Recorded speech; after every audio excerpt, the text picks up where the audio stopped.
put some pressure on Pido Arencio and fight the picks that are being provided for him. Kaidik is in trouble here, escapes but misses the shot. Here is Pearson. Good pass there. Good pick and roll play there. Santos came in for Sunny Cabatu together with Tuadles, who came in for Alan Kaidik. You know, Cabatu had a strong first quarter go against Santos. Watch it once more in the slow-mo how it happened. There was the foul. Ricky heard the whistle, did not dribble, got him. Ang tandem na naghasik ng intimidation sa shaded area noong katapusan ng dekada 80, parehong may physical presence sa magkabilang panig ng hardcourt. Opensa at depensa e tunay na pinahirapan ang kalabang koponan.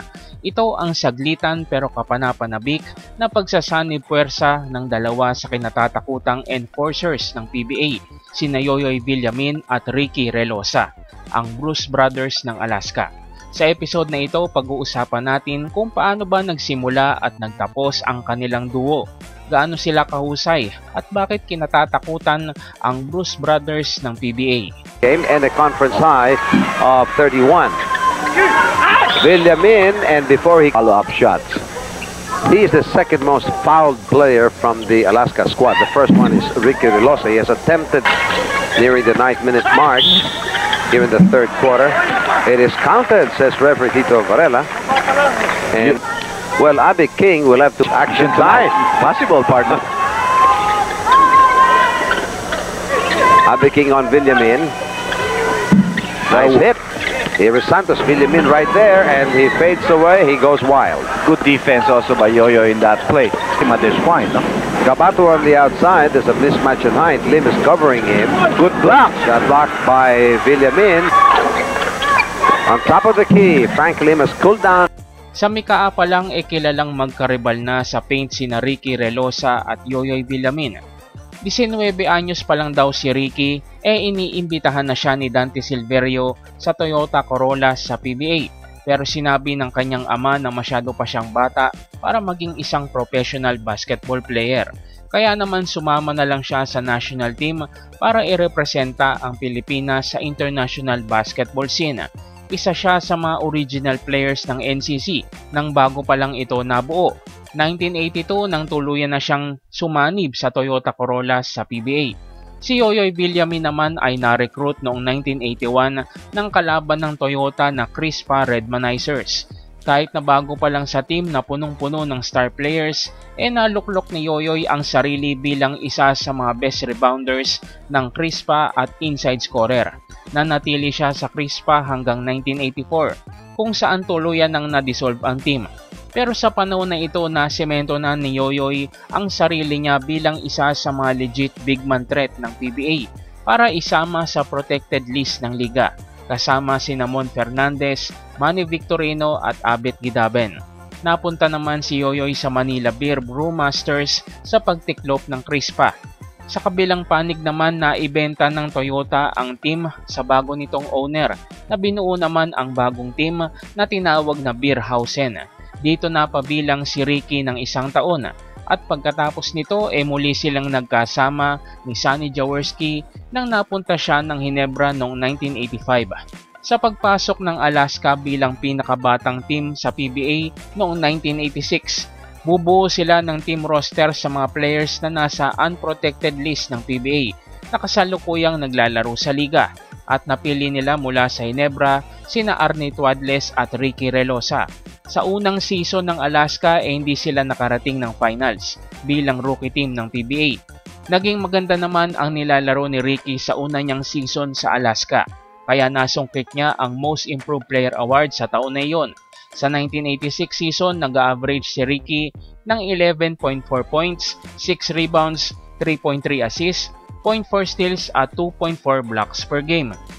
Sa sumunod na season, 1987, nagkaroon ng problema ang Alaska Milk sa kanilang mga trabahador at may mga welgang nangyari. Kaya naman napagdesisyon na ng management na ibahin ang pangalan pansamantala ng team para hindi ito madamay sa gulo. From Alaska naging Hills Brothers ito o Hills Bros na isang brand ng kape.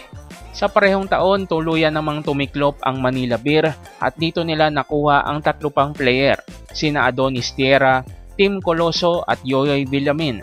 Ito na pala ang pagsisilang ng bangungot ng shaded area na Bruce Brothers. Arnie Tuadles, Joy Carpio, Ricardo Brown, and Atoy Co for the Hills Brothers, Adonis Tierra and Dennis Abatuan, trying to conserve the energies of guys like Yoyoy Villamin as they go onto the ball game. I can imagine how Nat Canson, Miles Steff stayed up late last night trying to draw up a desperate blueprint to Take 6-man for their team with 22 the other night. Well, Ricky Velosa has a tough job trying to cope with the defensive teams. Are wearing light colored jerseys with crimson trim.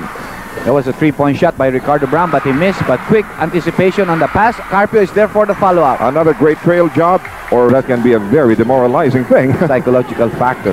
Good pass by Ricky Relosa. Alolor trying to get 4 points. Does it up. Kings with 2, great pace with 1. Philip Cesar escapes Ricky Relosa. The scoop shot won't go. And they have to really take the series now one at a time. Good cut there by Adonis Tierra. Good bounce pass by Ricky Relosa. The big man come 8 points. Folks that are not in the 3-point region. Oh, almost a bad pass. Relosa. He tries again. Well, leisurely shot taken by Ricky Relosa. Turned out to be a bad decision. Sa una pa lang nilang pagsasama nag-click na agad ang dalawang enforcers na umaming nagtitirahan pa sa loob nung nasa Crispa at Toyota sila. Hindi nga daw lubos maisip nila Ricky na magkiklik ang kanilang samahan ni Yoyoy dahil tingin nila sa isa't isa matinding magkalaban. Parehong may malapad at malakas na pangangatawan. Parehong hindi umaatras sa pisikalan at brasuhan sa ilalim. Parehong brusko sa inside scoring at maaasahan sa rebounding sa magkabilang sides ng court.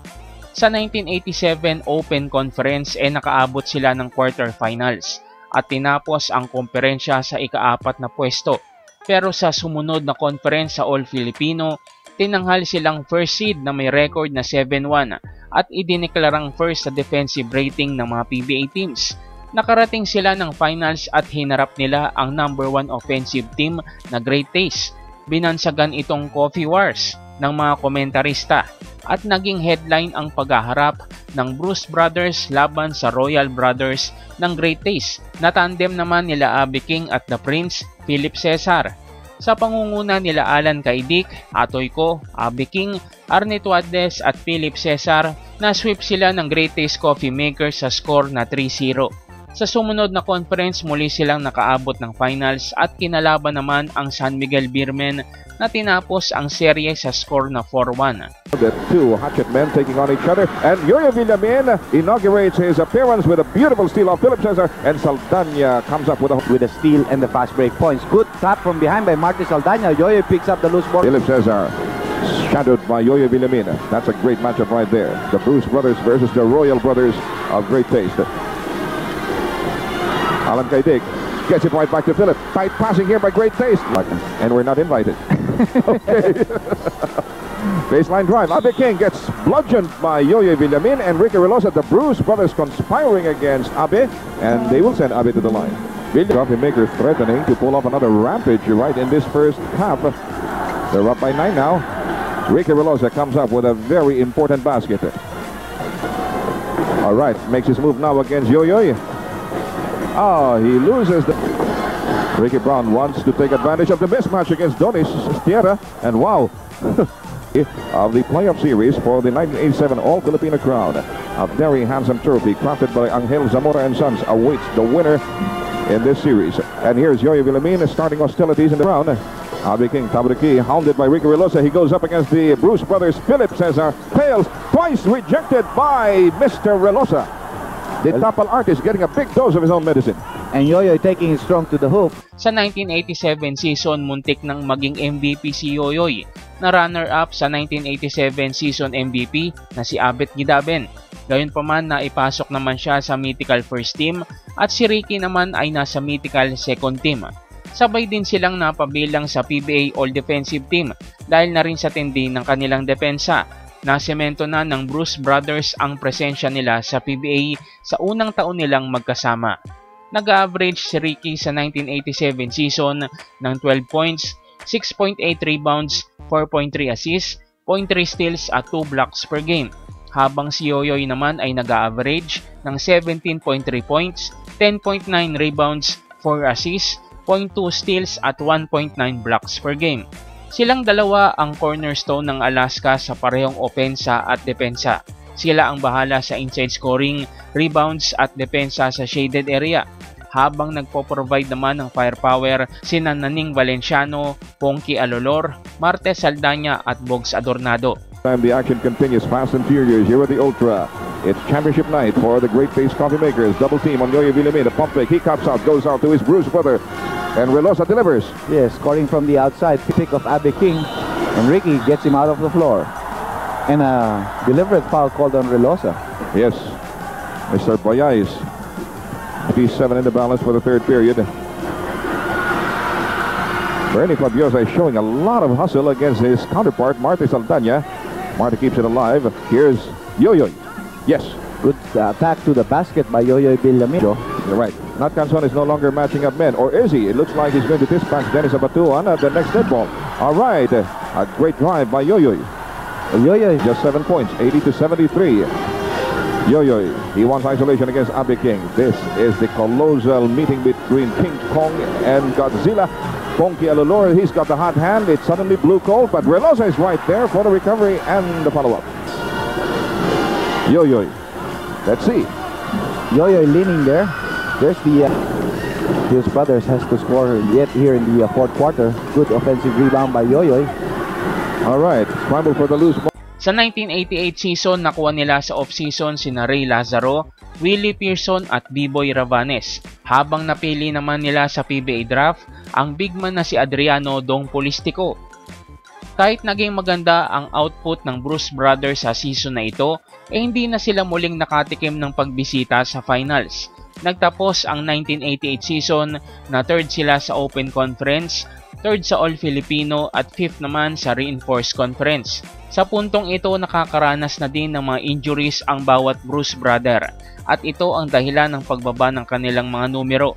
Nag-average si Ricky ng 9.7 points, 5.1 rebounds, 3 assists at 1 block per game, habang si Yoyoy naman ay nag-average ng 16.7 points, 9.7 rebounds, 3.7 assists at 1 block per game.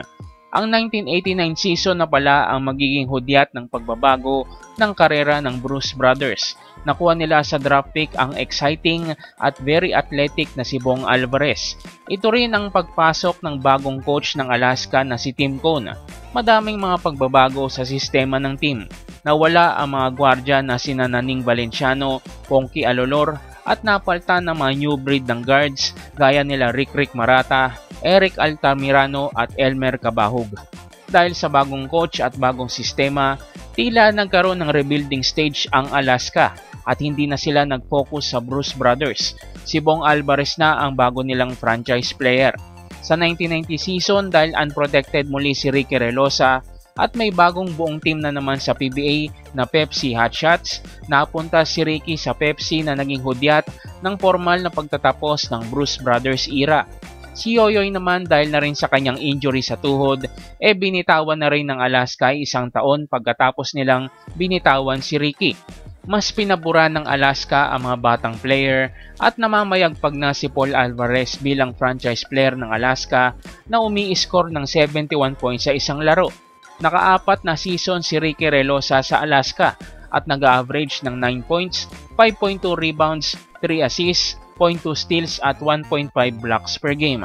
Habang si Yoyoy naman ay naka-4 na seasons din sa Alaska nag-average ng 16 points, 9 rebounds, 3.4 assists, 0.2 steals at 1.2 blocks per game.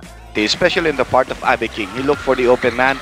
This time, however, Abe came off with a poor defensive stance there, allowed Ricky Relosa to go through the baseline, and eventually Ricky scored and a chance for a 3-point play on the first personal foul of Philip Cesar. Going back to that Sunday slaughter here at the Ultra, Dr. J, I guess not even the most rabid Añejo critic expected that the rum masters. Here's Allen. Swiss shuttle drive inside heavy traffic is no good. Battle for the rebound. Philip Cesar almost prevails, but Yoyoy Villamin plants his claws last on the lever. Here he comes. That's going to count. Well, Yoyoy realized that by 3-point play. Right now the score stands at 5-2. Alaska off to a rousing start. Make that 6-2 in half. Tight double teaming there forces another error on the part of Philip Cesar, and Yo-Yo is away again. Fast break in the works and a clean conversion against Abe King. With some movement, Cabato almost comes up with a steal. He did, but it fell into the wrong hands, and here comes Yo-Yo getting the assist from his bruised brother. Alaska. Relosa against Philip Cesar. Here comes Relosa, banging bodies with Philip. Leaving Dennis Abatuan is on the hard court for the first time. Here's Alan Kaidik going up against a triple team. And this is going to be a piece of cake for Ricky. Paano nga ba pinagharian ng dalawang ito ang shaded area at paano bumagay ang kanilang laro sa isa't isa? Parehas silang may inside game, malakas rebound at may physical presence sa paint at hindi sila natatakot makipagkaldagan sa loob at gumamit ng dirty tactics kung kinakailangan. Si Yoyoy ang mas angat ng kaunti pagdating sa opensiba. Bukod sa malakas sa inside scoring, magaling din siya sa mga isolation plays.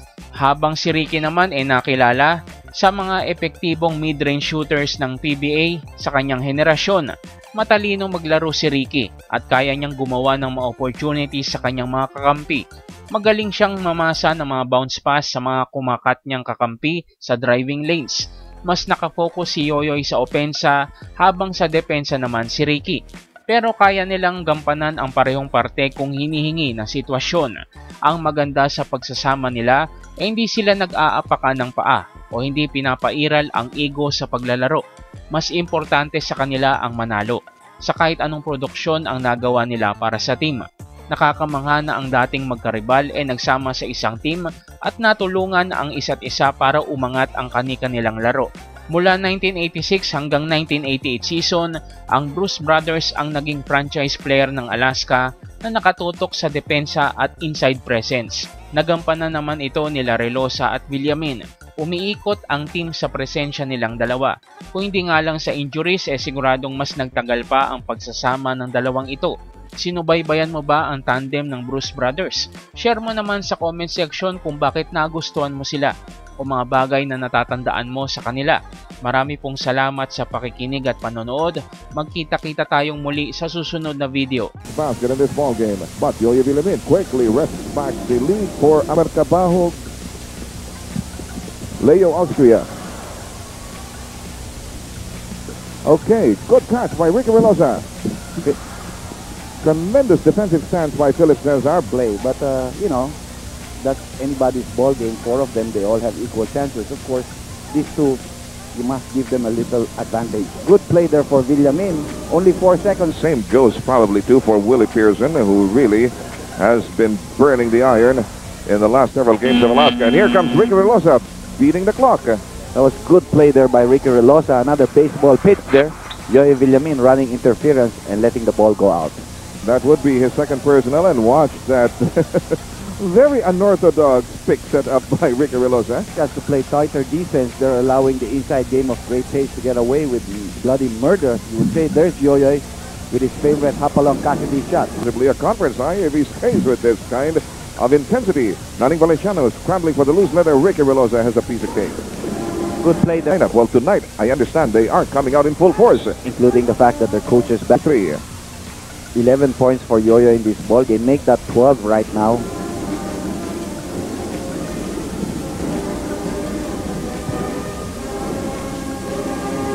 One thing really working against the Alaska Milkmen is the fact that they are now in penalty. 85-75 is the present tally. And we don't need the Comelec to confirm that either. 85-76. Ricky Relosa has 15 points in this ball game tonight. Extremely offensive-minded, realizing... If I'm not mistaken, that Jay was really going to town. Well, Ricky Relosa can really score. He can play good defense. He can rebound. There are a lot of things that you can expect from this young man. Good outlet pass there by Yoyo. And that'll need 2 free throws for Ricky. And Ricky muffs the first attempt. You know, Great Bay seems to be making a statement in this third period, erecting this kind of a lead over the highly favored Alaska Milkmen. They seem to be telling everybody that they are not to be counted out yet. They still have a ghost of a chance of making it to the finals, and they intend to make full use of whatever that's worth. That's over by 26 points. They're out to go back in the ball game now for Abatuan. He got his rest. little bit cold now as Ricky Relosa clears it. Because they now share third place with with Añejo Rum at 9-7. A loss for them would give them fourth place with 9-8. Okay, two guys sprawled on the floor. Two of the biggest on the... Cesar. Philip Cesar was called for the foul. Watch that again in slow-mo. You can see Ricky Relosa picking up the loose ball. There's the foul by Philip, his fourth personal foul. Ricky makes the shot and has an opportunity. For Ricky Relosa trying to go for 19. We can't get it off Naning Valenciano. Fall away by Noni Robles is in vain. Ends the Pure Foods hot dogs in a battle for the leadership. There is a Batuan. Went right Sosa. Kaidik firing on a screen by Arnie. Way offline this time. 2 minutes. Last 2 minutes. Conclusions ever since the start of the fourth quarter. But a very interesting sidelight here still has to be settled. A three-point shot by Yoyoy Villamin. Oh, he also flags that in his arm. There he is again. On I thought it had a good path. 139 to 110.